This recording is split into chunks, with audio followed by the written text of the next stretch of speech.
Welcome again.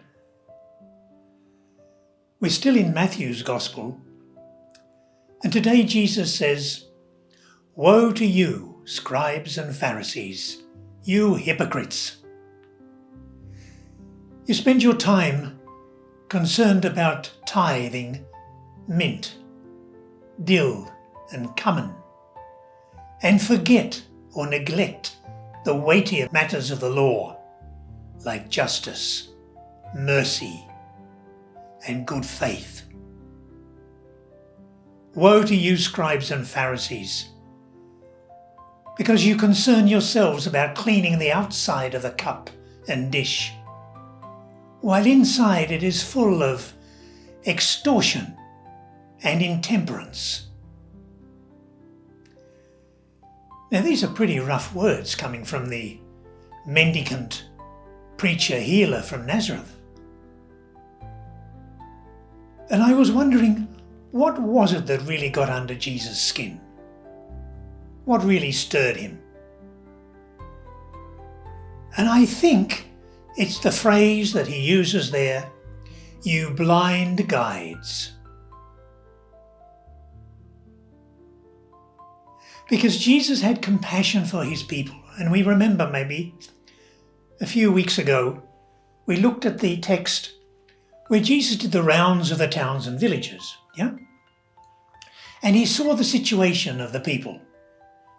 They were harassed and dejected like sheep without a shepherd. And he was moved with compassion to act on their behalf. He prayed to the Father, and he called his disciples, and he sent them out on behalf of those harassed and dejected people.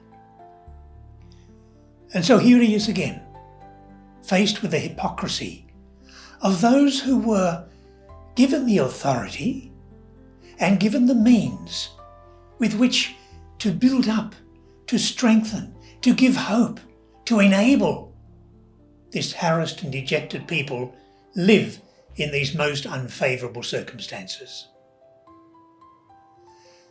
And I think it was his compassion that moved him to really react very strongly. And he called them hypocrites. And indeed they were.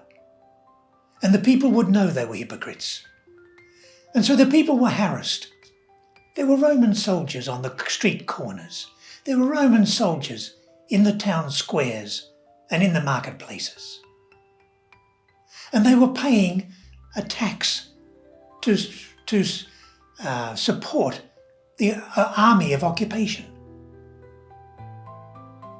And also they were dejected.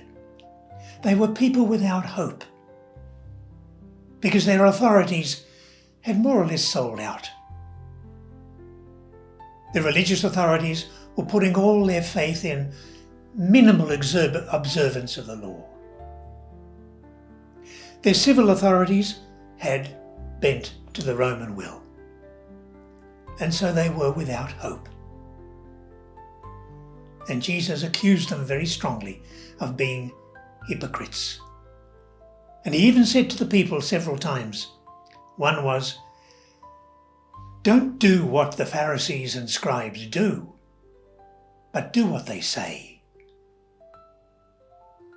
Or likewise, he said, "Beware of the yeast, the leaven of the Pharisees."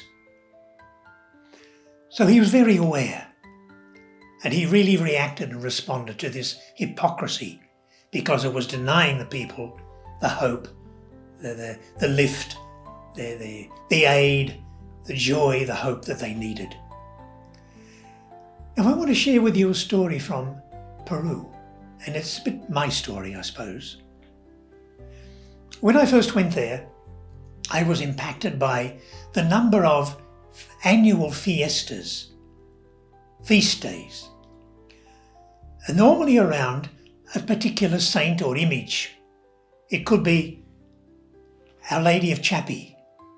It could be the Lord of the Miracles. It could be St. Martin de Porres, or it might be St. Rose of Lima, or any other. But people from a particular part of the country would gather they were living in Lima, would gather and have a celebration, a fiesta. And I thought it was a religious fiesta. And it was. But it was much more. It was a cultural fiesta. People from the same part of the country would gather in a part of the city and celebrate under the blessing of St. Martin de Porres or Rose of Lima or whatever. Yeah? And they would celebrate with a mass and with a procession. And they would place the image on a platform which would be totally decorated with flowers, and they would carry that around the streets until they got to an open space, and there the meal would have been prepared, the beer would have been on ice, and the band would be ready to play. So it was religious, yes, but it was also cultural. Their identity was tied up with this. They were for such and such a place in the Sierra. And they came together and strengthened their identity. But also it was social. Because those who had come from that part in the mass migration to the city, Lima now being a city of about 12 million, living in different parts of the city, maybe they'd see one another once a year in the fiesta. So it was a social occasion as well. And there would be plenty of chatter, plenty of sharing, plenty of eating and drinking and dancing until the wee hours of the morning. But I sat back in my first years and I thought, this is a religious fiesta.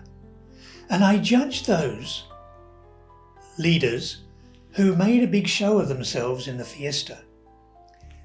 If it was San Martin de Porres, for example, they would put on the Martin de Porres habit, black and white, Dominican.